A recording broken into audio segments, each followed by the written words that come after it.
Kamusta na kayo? Hola, hola, everyone. What's poppin', everybody? My name is Nico Blitz. And I'm Jackie Ramirez. And this is the Mexipino podcast, episode 53, actually. 53.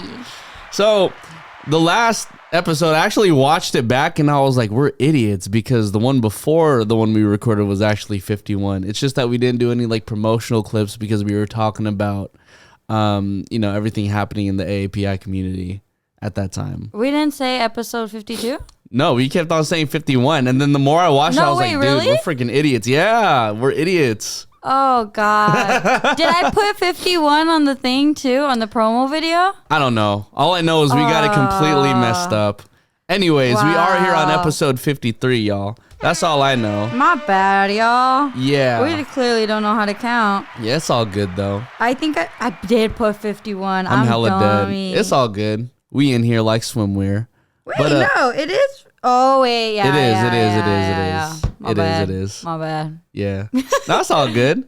But hey, we're here on episode 53. And basically today, Jackie and I have been watching a whole bunch of like videos, whether it be on like Twitter, TikTok, YouTube, and whatnot. And it's just been a bunch of Filipino and Mexican memes that we've been watching. And you know what we found is that Filipinos and Mexicans are just so damn dramatic. We're so dramaticos. Dramaticos, yeah. What's the word for dramatic in Tagalog? Dramatic. Dramatic. If I say something in like a Filipino accent, is that like considered like a little bit racist?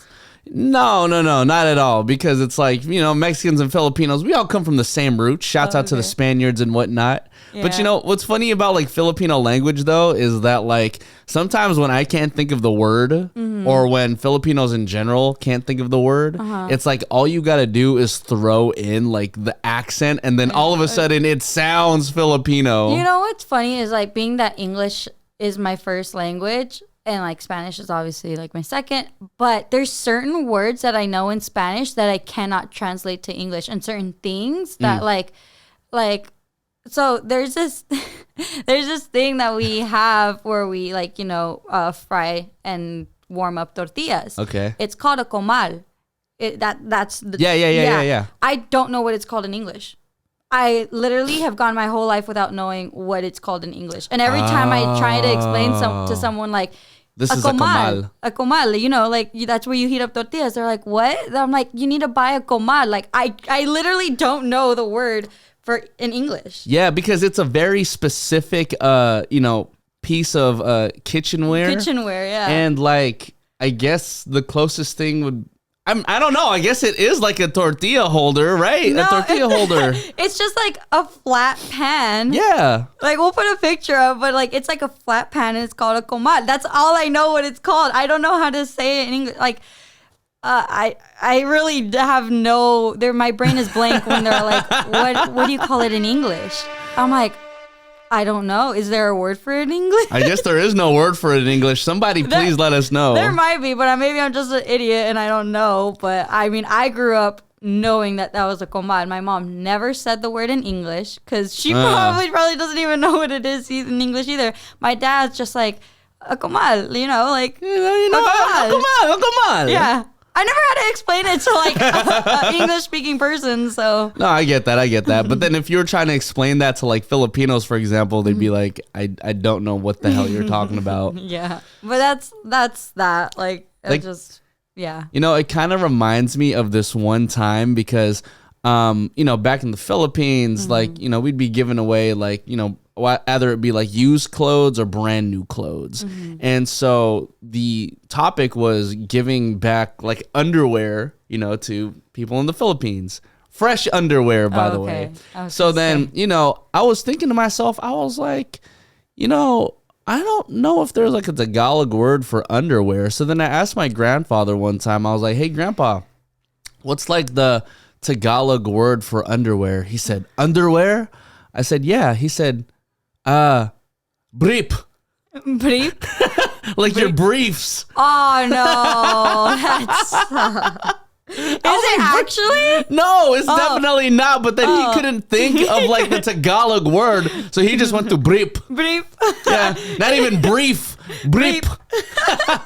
He just put the accent on it, and he's like, okay, that'll pass. Exactly. So what is the actual word for underwear in Tagalog? I have no clue, but I want to look it up now. Hold on. Well, you know, I did end up finding the Tagalog word for dramatic in Tagalog. You want to know what it is? It's madrama. Madrama. I'm sick. And I'm like, dude, like you literally just put ma in front of drama. Like madrama. Next thing you know, it's dramatic. But okay, hold on. I think this is wrong. Actually, no. This is actually right. So underwear in Tagalog, the literal translation is damit na panloob. So panloob. Panloob, yeah. So what this is like directly translating to is clothes for the inside. This is what it's a damit na panloob means clothes for the inside. Oh. Yeah. Okay. So technically, is that the right one? No. Probably not. Oh, I think this one is. Yeah, let me see. Because it says undergarment. Okay. Kasuutang pang ilalim. That also it means the same thing. Oh, okay. Yeah, it all means the same thing. So I guess my grandpa's right. It is brief.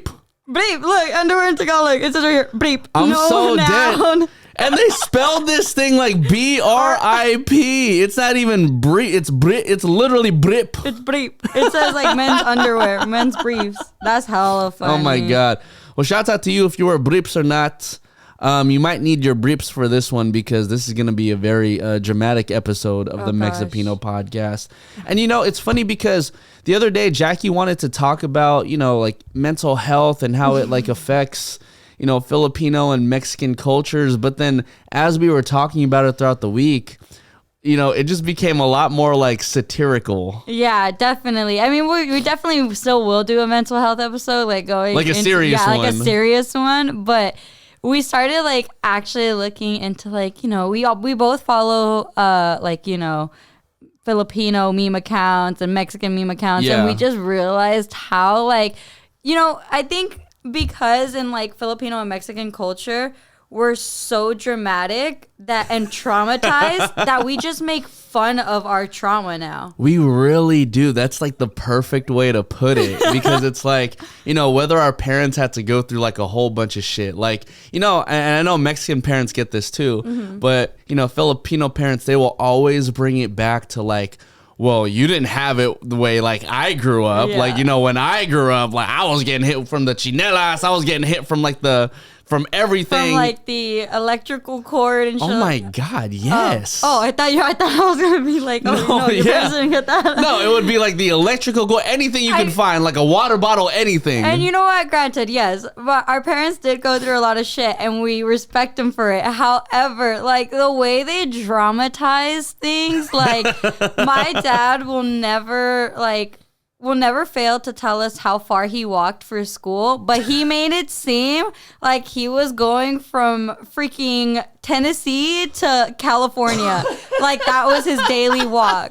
And he went through like a snowstorm, and he went through, you know, a blizzard, and it was like a rainstorm and a thunderstorm, and then he got to school. That's how he makes it seem. That's how our parents make it seem. And like, just to kind of like, I get it, but at the same time, I'm just like, you guys are so dramatic. And your dad's over here like, well, your school was literally down the street. Yeah, and literally, I went to middle school 8 houses down, and my dad still drove me to school. Oh my God. Tell me why. That literally was so embarrassing for me. He probably thought there was going to be a thunderstorm and like clouds and like hail raining down on you. I feel like down the block is like a freaking journey. They're like Lewis and Clark and Sacagawea, dog. Like, I can't. Well, the thing is, though, like, if you ever see, and I'm sure you might have got this, but if you ever complain that like your school was only like, you know, 8 houses down, which was literally just a block down the street, then your dad would have hit you with the, oh, well, you know, I had to travel miles and miles just to get to school. There wasn't a bus. I probably only had like my chocolates on and whatnot. Yeah, my dad was so dramatic. My dad is so dramatic when he always used to tell us like, and then it never fails. I don't know, like, if you guys get this, but Like whenever you're driving past where they used to walk, that route that they used to take, they're like, oh, right there is where like I would walk from here, Jack, all the way to like, and then we drive and they're like right there. And I'm just like, oh my God. And then the bus stop and this and that. I'm just like, okay, I know what, after these 24 years of living, I know what route you walked already. And you know what's funny about that too is that like they will purposely drive that way and it'll be and it'll be like off the actual route. Imagine you're looking at the Siri maps and you're over here like, we're supposed to turn left. No, let's take the detour on like how I actually had to walk. You have to go straight, then you have to make a left instead of just like going diagonally. No, absolutely. And sometimes like my dad or my mom, like they'll be driving and like this was like back then when my brother and I were still like living at home, but like they'd be like, oh, let's pass by the old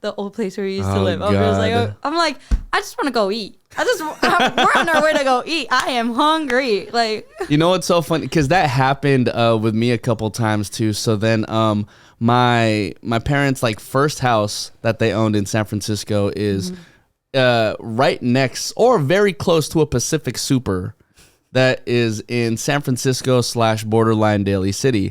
So what would happen is that every time we would take that route back, back to where the old house was, where the Pacific Super is, they'd always be like, oh, do you guys remember? Like, this was where the old house is. It's right there. And I'm just like, yeah, I remember where it is. But you know what's fucked up about all that is that whenever I drive by that same area, I'm just like, oh, yeah, like that's where my old house is. And now I'm becoming I'm becoming my parents. Like that cycle is continuing. You know, I feel like that's just inevitable. We're going to become our parents for certain things and like certain sayings. It's like there's sayings that are just engraved in your mind forever because you just heard it over and over and over again growing up. And then like sometimes I'll catch myself giving like life advice to my cousins and I say what my dad said. I'm like, ew, like I should not say that. Do you remember what you tell your cousins? Like, my dad always says like failure to prepare is preparing to fail. Oh, God. Yeah. That was always something that he told me for softball. So, yeah.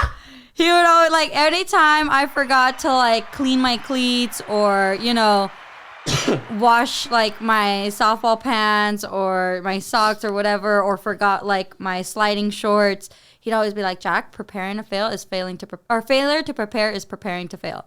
I'm like, goodness. Like it's just softball. I'm 8. Like, I'm 8. And then there was the other one that's like, what is it? What did he say about like friends? He said something like, you hang out with the wrong people, nothing else matters. You hang out with the right people, nothing else matters. I actually like that though. Yeah, that's a good one. That's a good one. But then like I catch myself like I always just think like, oh my God, that's so annoying. Like I heard it my whole life. Yeah. I heard it my whole life, and after a while, like you're just like, oh my God, like whatever, blah blah blah. And you get older, and you're just like, fuck, they were right. I know. That's always the worst. Yeah, that's what it gets me. I'm just like, like, fuck, they were right. Yeah, that's always the freaking worst. Whenever like you end up having that in real life experience, and you're just like, oh, this is what my mom and dad were talking about. Yeah. And it's like a slap in the face, but because you're just like, not like an actual slap in the face, but you're just like, damn it, like, I can't believe they were fucking right. But like, also there are things that like, our parents told us growing up, like repeatedly, that I don't believe in, that there's like my dad has always told me, at the end of the day, all you're going to have is family. And personally, I don't fully agree with it. I agree with kind of, but I don't fully agree with it. Yeah. I mean, at the end of the day, I do think like, I mean, blood is thicker than water, but then sometimes that blood could be a little bit diluted. Sometimes you can get blood thinners, I'm just saying, like, it's true. No, it is true. And it's like, to a degree, because it's like, I have family members who are all over the world, whether they be in like Europe, whether they be in like Australia, or even like, all over the world, right?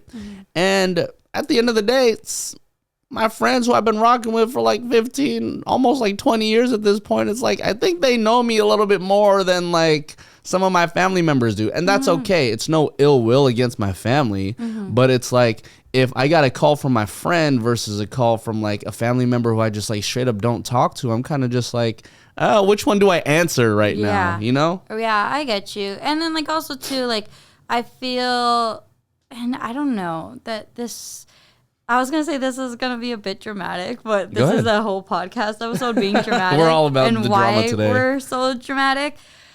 But, and this is going a little deeper into the conversation, but like I feel like with Latino families, and I'll speak for like, you know, my Mexican culture and my experiences with it, I feel like when like your parents are the first ones to kind of turn their back on you.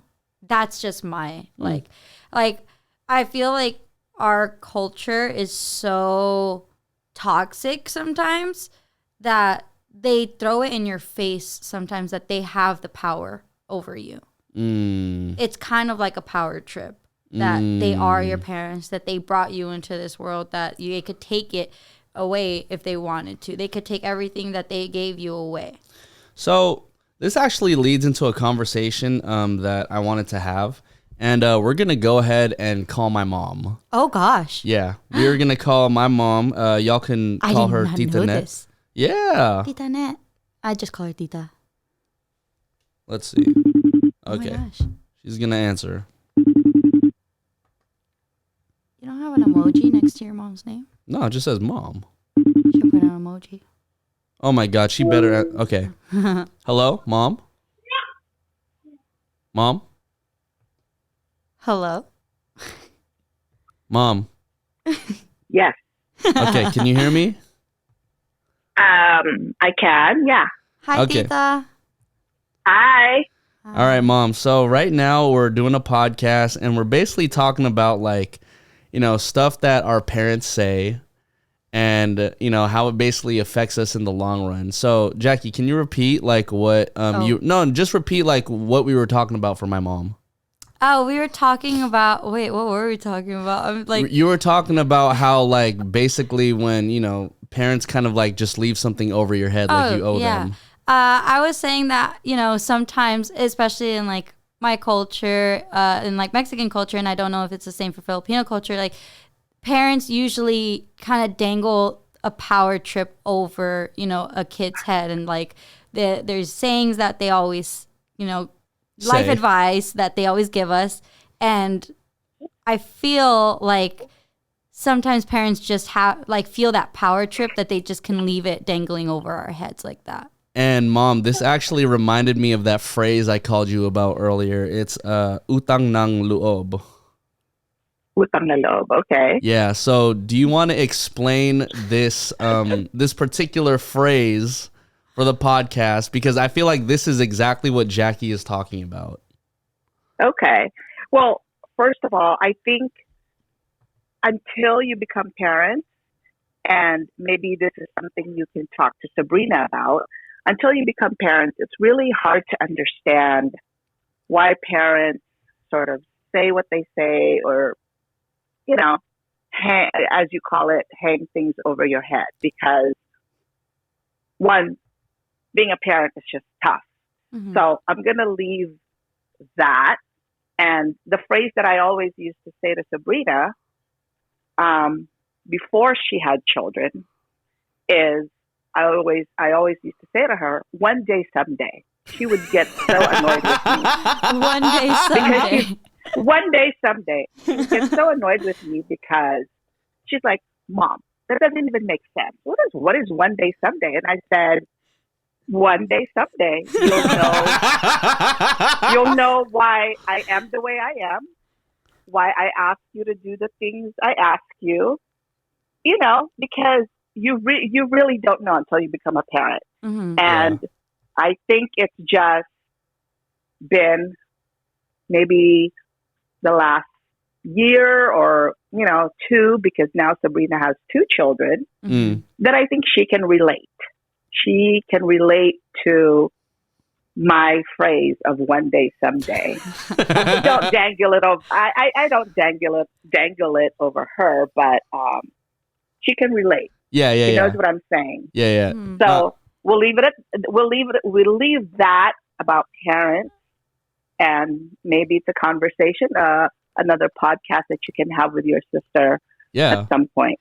Is there a saying that like you used to tell Nico? Because you said you used to tell Sabrina that. Oh no, I have one.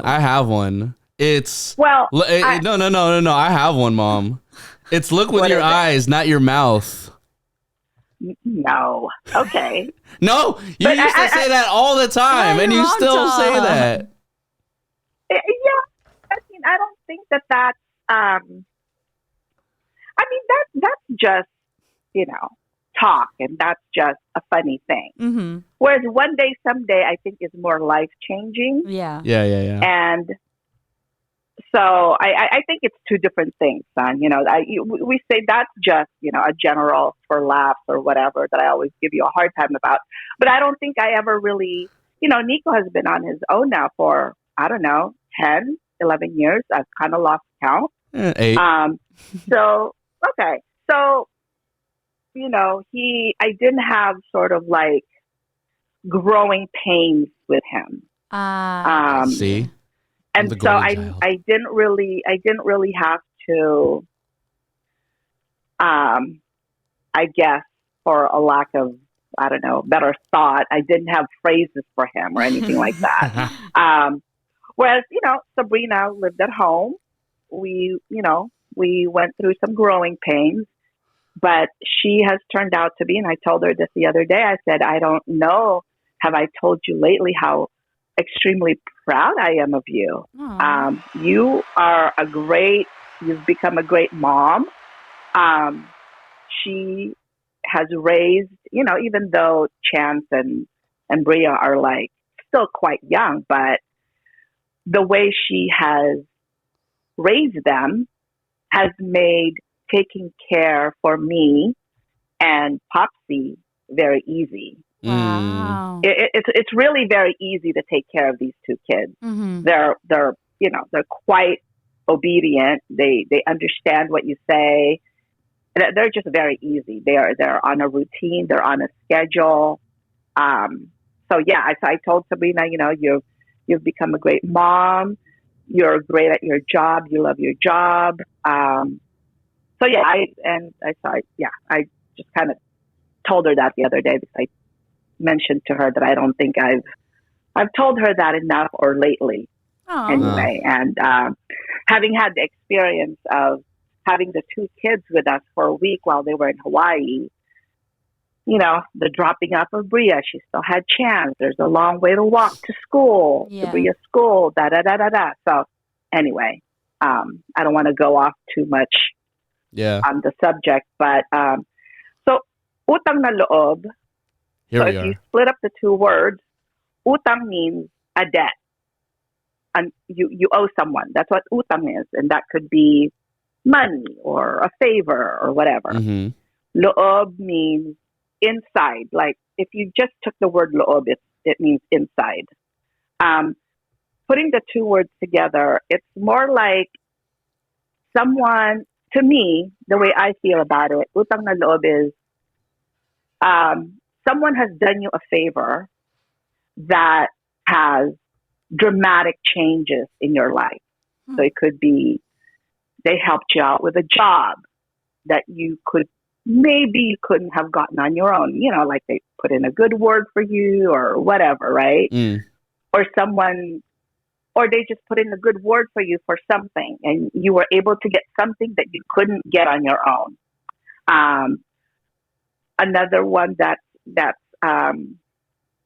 more frequent, I guess, in my parents' generation, is being able to help their siblings come over to America. I think that was more often because, it's hard to come to America unless someone sponsors you. Mm-hmm. Yeah. Right? Yeah. So sponsorship being that they will say to the government, I will be financially responsible for these people and not be a burden to the government. Right. So you got to supply your finances and whatnot.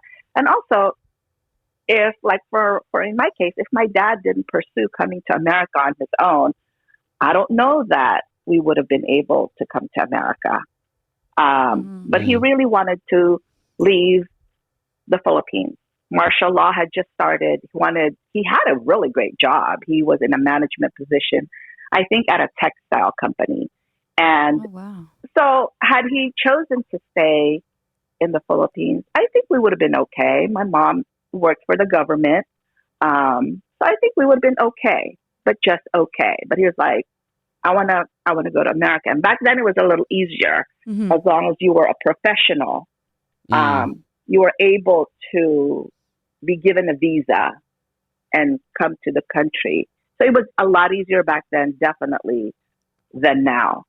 And then once they were able to come here, then my parents were able to petition for their respective siblings and their parents to come to America. Wow. So, the phrase Utang Na Loob could be used sort of in that sense. Like, had it not been for my parents coming to America, maybe some of my aunts and uncles would not have been able to come here, would not have had the life that they now have, would not have been able to bring over their children, their grandchildren. Some of them have grandchildren here. So it's sort of like life changing, right? Right. Yeah. So it seems like they are sort of in a way in debt to my parents for that action. I see it more in that regard. And, there's an underlying assumption that it's kind of for life.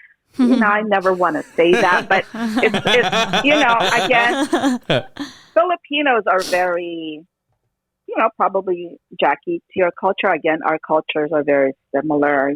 They're very sensitive in a way, very emotional. That if something in life comes up, if there's an argument or if there's a misunderstanding in the family, right? Yeah. And so the person, let's just say, for example, there was a quibble between my mom and her, sibling. Then it would be like, well, if it wasn't for me, you wouldn't have X, Y, and Z. We just love to go in each other's faces like that. Right? No, I get you. Yeah. So it's that. So then you kind of cringe and you're like, ugh. So in some sense, you have some sort of obligation, I guess. Yeah. So that when instances come up in life, when arguments come up, when misunderstandings come up, the person should kind of keep that in your back pocket and maybe, and maybe be like, all right, I got this. I got this card. I'm gonna throw in this card. I'm gonna throw in the Utang Na Loob card right now. Or the other person, right? Yeah. The other person will be like, okay, maybe I should back off and let you have this one. Yeah. Because of what you did for me. Yeah. So it kind of goes both ways, right? Yeah. Like, okay, all right, I get it. I will swallow my pride. I will. It's like picking and choosing your battles. Yeah. Exactly. And that's where sometimes family issues arise because people forget. They only remember what they want to remember. They only remember the bad that just happened, and what the goodness that happened of a long time ago is forgotten. Yeah. So that's from the perspective of the other person, right? And then the other person is like, you know what? You wouldn't have the life that you had if it wasn't for me. You wouldn't have this job if it wasn't for me. So kind of like, screw you, right? Yeah. Yeah. You forgot the good that I gave you in your life. Yeah. Yeah. So, you kind of look at it in both sides, and I think you have to weigh it out.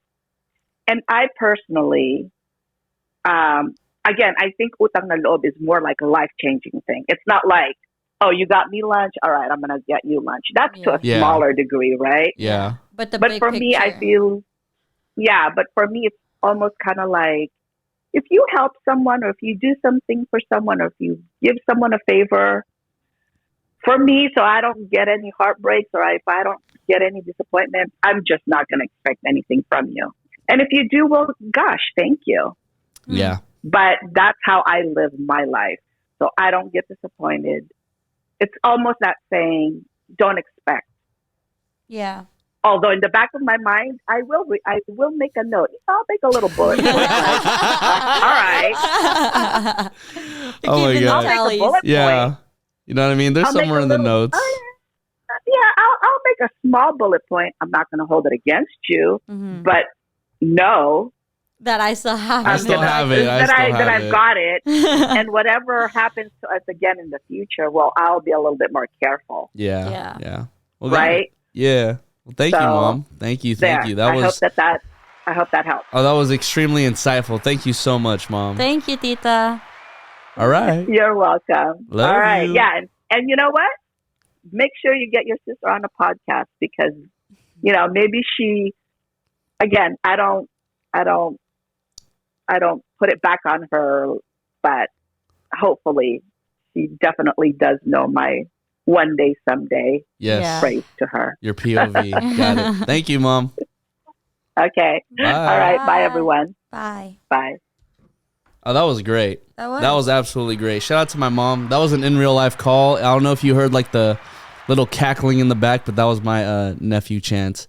Aww. But yeah, like it makes a lot more sense, right? So Utang Na Loob, just to kind of give like a recap of all of that, is to just kind of like, I guess in the sense like, you're just holding like something over somebody's head because they did you, or you did them like such a huge favor. Yeah. And I think the way your mom thinks, like, hey, like, I don't expect anything from anyone, but I have it in the back of my head, is also kind of like how my mom works now. Yeah. Especially with like in her family too. Like, I think my mom has gone through a lot of shit. Yeah. And she's like recently told you that. Yeah. That like, her older sister left home with her boyfriend, and like at that time, and that sister was the eldest. And so then my mom had to step up, and she raised 5 brothers and sisters. Yeah. So then in that sense, it's kind of like, not that your mom's oldest sister like owes her, but your mom has that sort of authority to be like, I stepped up when you went away. Yeah, like I was being the eldest sister when you were not being the eldest sister. And honestly, like and if any of my family is listening, like, this is just my point of view, and you guys can have your opinions, and that's totally fine. But in my perspective, my mom is the oldest. Yeah. My mom is like the one that stepped up. My mom is the one that took care of everyone. My mom is the one who, took her youngest sister, who there's like I want to say a 15-year age gap. Oof. Yeah. Yeah. Like, she took her youngest sister to school. People thought that my mom was her mom, Like, she would walk her to school. She'd meet her halfway. She'd be like, so I think, like, for my aunt who's closest to me, like, anytime I see them fight, or anytime I see them get into an argument, I'm like, she took care of you growing up. Yeah. Like, my parents took you in at a very horrible time in your life. Yeah, for sure. But, I do always think that there's a borderline between everything. So, let's just say whether your mom is like taking care of everybody, it's like she can't pull out that quote unquote Utang Na Loob card every single time. It's I'm also not saying it's like a one deal type of thing, but like, whether it be a situation like that, or even a situation where my grandparents' house is basically the hub for everybody from the Philippines to move to America. And then after that, they just sprout into wherever they want to live afterwards once they get the funds. Like, my grandparents can't hold that on everybody forever. Yeah. You know what I mean? Yeah, like, you know, and granted, like if there's like a... After a while, like, you know, your grandparents, you know, helped, like your mom said, helped their siblings, helped, you know, whoever, family members come over. But after a while, it is on those family members that came over to create a life for themselves. It's like, yeah, you got me over, but I did the work too. Exactly. It's definitely a 50-50 type situation. You can't hold that over somebody's head. And I'm not saying my grandparents hold that over anybody's head, but you know what's so crazy about that? And this actually kind of goes into like the mental health aspect that we wanted to talk about is that like when you have someone who holds a lot of power in, let's say, your family, right? So whether it be like my grandparents, whether it be, let's just say, your mom, for example, right? There is a chance and a possibility, and I've seen this actually happen in the Philippines too, you know, in regards to my grandparents, there's like a little bit of a fear factor. Like a very small bit of a fear factor, because it's like, well, like think of it this way. My grandparents basically have the keys to like, you come here to America, you can start here and then you can move on anywhere. If you piss them off, or if you come at them the wrong way, or, you know, come off as like disrespectful, and what you want to do is go to America, you're kind of cutting off your chance of like actually doing it. And granted, I'm not saying like this is the way my grandparents operate, because they're loving, sweet people and I love them to death, and they help a lot of people out, whether it be inside the family or outside of the family. But that little bit of a fear factor that I've seen in like some of my family members, like, you know, I definitely see it. And, you know, at the end of the day, whether it be like bringing stuff back to the hood that they're from, the province that they're from, it's like, well, if I was disrespectful like last year, are they still gonna give me like all these clothes? Are they still gonna come back with like food? Are they still gonna do this and do that? So it's like, it's that weird balance of like respect and fear that is kind of just instilled in our culture, because realistically there's a group in your family, in all our families, that hold a lot of power.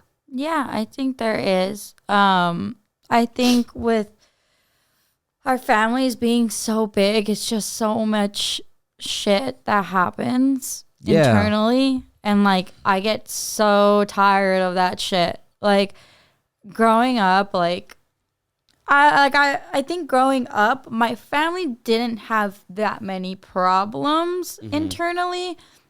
Yeah, there was like drama and, you know, so on and so forth. But I don't know. I feel like there's just, everyone's so dramatic. Everyone's like wants to think they're above. Yeah. And like it gets so old at some point, and it's just like as you get older too, I've realized, and my cousins who are closer to me in age have realized, that like our family argues and does stupid shit all the time. All the time. It happens. And it's just like, and I think like my brother and I, my cousins who are after me, like we've realized that, and we just like, it almost makes it not fun to be around your family.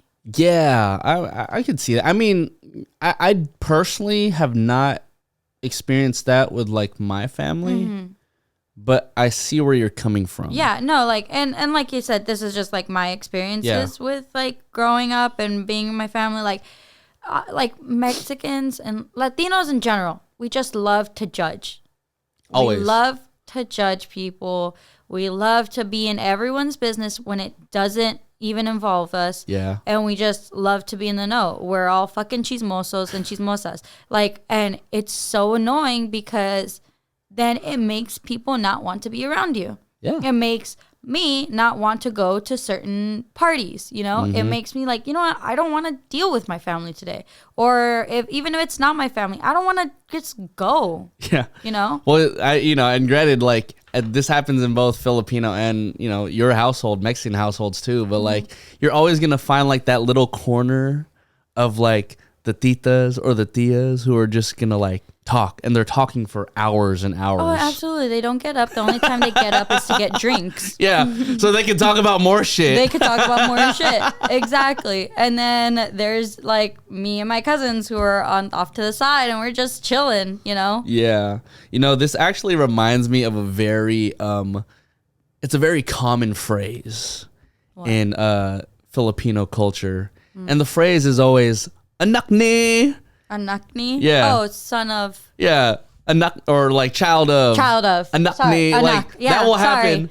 That will happen a lot. And the reason why I bring this up is because like going back to what you were saying, like Filipino parents like to compare, especially like it's like our kids versus like the neighbor's kids. It's our kids versus our coworkers' kids. Yeah. And then, like what's going to end up happening is that like, let's just say my dad will end up talking about me to like, let's say his friends or whatever, or his coworkers.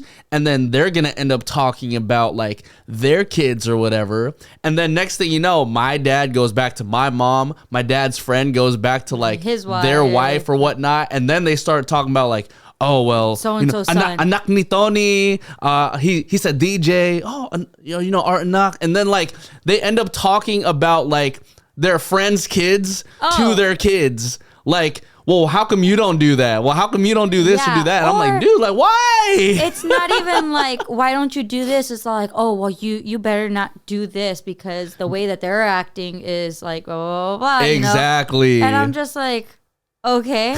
I'm like, but that's not me. I'm worried about me. Yeah. Like, can I just do me? Yeah, it's a lot. I feel like there's so much pressure, There's so much pressure just to like be that like golden child, be that like, you're the example. Oh, that's literally like. Oh, there we go. Jackie's triggered now. She like literally triggered herself. I did trigger myself because like I feel like in my family, like I am the eldest like niece. I am the eldest granddaughter. I am the eldest like my family would be nothing without me. Like I'm just kidding. Like I basically started the entire family because I was the first niece and the first granddaughter. I'm just kidding, but I actually was. That was a TikTok sound, by the way. It's like, my family would be nothing about me, but you didn't get that anyway. But okay. Yeah, so anyway, I was the first girl that was born. Everyone after me, there was only one boy. Or actually 3 boys. Okay. And the rest are like 8 girls or something like that. And so for me, it was always just like, look at what Jackie's doing. Look at like Jackie's setting the example. I knew that at a very young age, especially when I started playing softball and doing like going like tournaments and stuff like that. It was always just like, oh, like Jackie's doing this, Jackie's doing that. Like, Jackie, we're so proud of you. And I love that my family is so proud of me and supportive of me. Yeah. But I don't think that they understand that at a young age, they put so much pressure on me to be a role model. Yeah. And you know what? That actually happened with me too. And, granted, like I'm the eldest grandson and I'm probably the oldest amongst like the generation of the grandchildren, right? Mm-hmm. Like amongst like the cousins, which I don't have on like my mom's side because my mom's an only child, but I have a whole bunch of like cousins from like my dad's side, and I'm the eldest like male, right? At least within like the vicinity of like where we live, I'm the eldest male. And so granted, I don't believe this is true for like, let's say my cousins like Matthew or Andrew, because like I've had talks with them and it's like, like we're just chilling. And, we've come to the conclusion that like, like we're all our own human beings. Y'all can do whatever you want. I've straight up told like my cousin Andrew, who's like 19 years old, like, bro, like fuck all of that. Just do whatever the fuck you want. Do what makes you happy, all that type of shit. But I don't know if Sabrina could attest to this or if she would even admit this, but like, I think what ended up happening was that there would be a lot of comparisons between like Sabrina and I growing up, Sabrina being my younger sister. And eventually when you keep on saying, like, as my mom was saying, she had like no quote unquote like issues with me or whatever. Like, if you keep on seeing that, like, oh, well, my older brother, my kuya, has like no issues, like, how come I'm the only one who always has issues? There starts to create some tension between, definitely. Like, you know what I mean? And it's like unintentional. Yeah, it's unintentional tension that is created based off of like what the parents are saying. Yeah, and you know what? Like, I think you and I have very similar situations where, you know, I am the youngest sister. Like, we're both like a sibling of, you know, like, you have a younger sister and it's just you two. I have an older brother and it's just us two. Yeah. And that's what it causes. You know, like, to me, Jacob's the golden child. Yeah. And to Sabrina, I'm pretty sure she feels that you are the golden child because, again, you never had issues. She was always the one that got in trouble. I was the one that always got in trouble. But it's because, like, you know, granted, you are an extrovert, and Sabrina is too, to an extent. When she was younger, she's like, more of an extrovert than me. But that's the thing. Jacob, my brother, was an introvert. He didn't like going out. I loved going out. I had a lot of friends, and I wanted to go out to football games on Friday nights. My brother didn't want to, you know, like. They had to, like, my parents had to, like, limit me, like, hey, Jack, like, you're going out too much. My parents still do that to this day. Like, hey, you're going out too much, like, dial back on it. I'm like, well, why? Like, I there's no reason for me to. Yeah. And so it creates that, like you said, that unintentional tension where it's just like, well, I don't like my brother because, you know, why is he always getting the special treatment? It's the reason why I always make fun of him when he comes over. I'm like, oh, mijo, ¿te quieres huevitos? Like, you want some eggs? Like, I'll cook it. Like, I talk like how my mom babies him.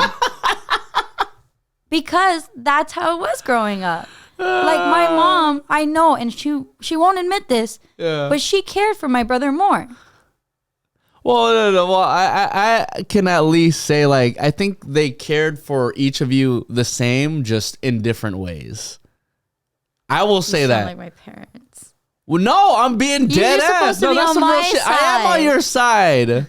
I'm definitely on your side like with this. You're speaking like an older brother right now. Oh my God. Call me kuya. Ew, no. Call me step kuya. No. This reminds me. But it does create that tension. Yeah. And I think parents need to realize that. Yes.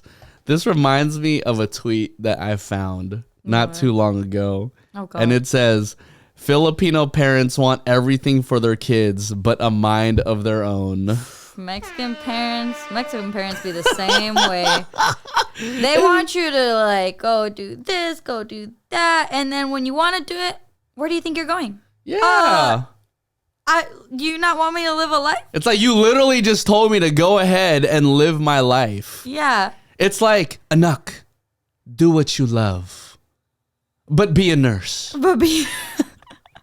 But make sure that you make a lot of money. Make sure you're a nurse. Make sure you're a doctor and all that, Anak. It's such a mind fuck.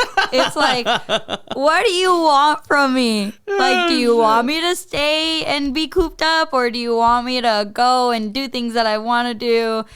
They always say, we came here to have a better life for you. This is a better life, but you're restricting me from having it. I know, and that's the worst part about it. It's like, you know, back then, like, my curfew was at like 5 o'clock at night. So the fact that I let you out until like 8 o'clock, it's like, but this isn't back then. This isn't back then. You know what's crazy is that my aunt, she told me, and this is legit, my tia Steph can attest to this, that my grandpa used to tell her, like, she would want to go out to a party, and he'd say, like, she's getting ready. She's like, okay, great. I want you here back by 9. She goes, Dad, the party starts at like 8. And he's like, okay, well, then you can go for the hour and come back. Oh, my God. And he's like, take it or leave it. Take it or leave it. I'll be like, he really said that? And my mom's like, yeah, he would be like that. This is what I do. I would take it. I'd come back. I'd pretend to sleep. And then I'd sneak my ass out. I've never snuck out of my house. I mean, I never either because I'm the golden child. I'm just kidding. You didn't. Oh my god! It's a I'm gonna call joke. Sabrina right now. It was a joke. It Your was brother a just said he was the joke. golden child. It was a I'll joke. text her. It was a joke. No, it wasn't. You had some meaning behind that. No, it was a joke. You had some meaning behind that. Unintentional tension, as we were like freaking saying. Oh my god.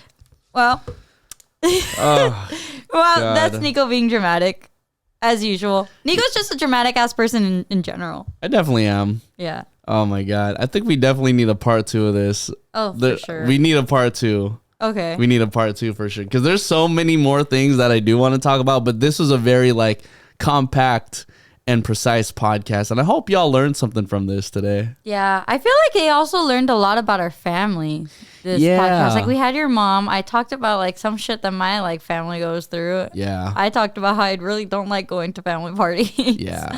I mean, you know, that's why for me it's like I kind of just like I'll keep my distance. I've found a good like in between to where it's like, I mean, obviously I'm not back in the Bay Area That's right what I was now. gonna say. I'm like, luckily you have that like, you know, not excuse, but you have that reason to be like, I can go when I want. Well, you know what I found is that like, and Sabrina and Jason actually are really good at this, and considering they're also back in the Bay right now, is that like they will basically pick and choose like which family parties to go to. Because, you know, I think at the end of the day, it's like, you know, we grow up always going to these family parties, and then it was always a constant battle between like, do I go to these family parties or do I try to hang out with my friends? Do I try to do both tonight? But like, you know, as you grow older, you come to realize like how repetitive the family parties are, how old they can get, like how old they can get, how toxic or not toxic they can be. And honestly, it's like choosing your piece too. Yeah, because, you know, like maybe you don't go for like so-and-so's birthday and that's okay. But then, you know, you make sure you're there for like a Thanksgiving or a Christmas or like the big holidays, you know? Yeah. And like, I've totally found that like the more I've been able to separate my life from my family's, the closer I've actually become to them. It's kind of like that saying, it's like you don't really know what you got till it's gone. So it's like once I've been able to physically step away from like all the family gatherings and whatnot, by the time I am back there, it's like I appreciate it that much more. I think that's what's gonna happen to me, you know, moving out. Yeah. I'm gonna step back. I'm going to, you know, I think my relationship with my parents is gonna get significantly better. Yeah. You know? I honestly think it's going to get way better too. Yeah. Like I'll actually be appreciative and want to talk to them about things. I'll call them when I want to. I'll like, you know, keep them updated with my life when I want to. And they can still hear me on radio. They can still like, you know. Yeah. It's going to be hard, but. Yeah. You know, it's funny that you mentioned that because like whether it be like me DJing on Twitch, for example, and my mom being in like every single stream, or, you know, even my Ashley, my older cousin, like being in every single stream. It's like now we say like, I miss you more. Now we say I love you more because, you know, distance makes the heart grow fonder.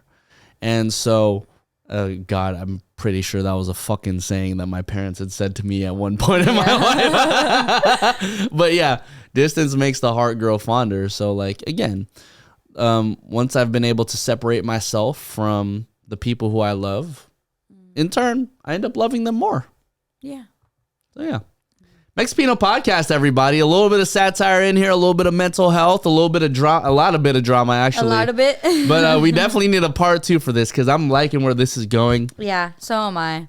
Yeah. I'm really liking it. Yeah, look out for part 2 on episode 54. My name is Nico Blitz. And I'm Jackie Ramirez. And this is the Mexipino podcast. Goodbye, everybody. Adios.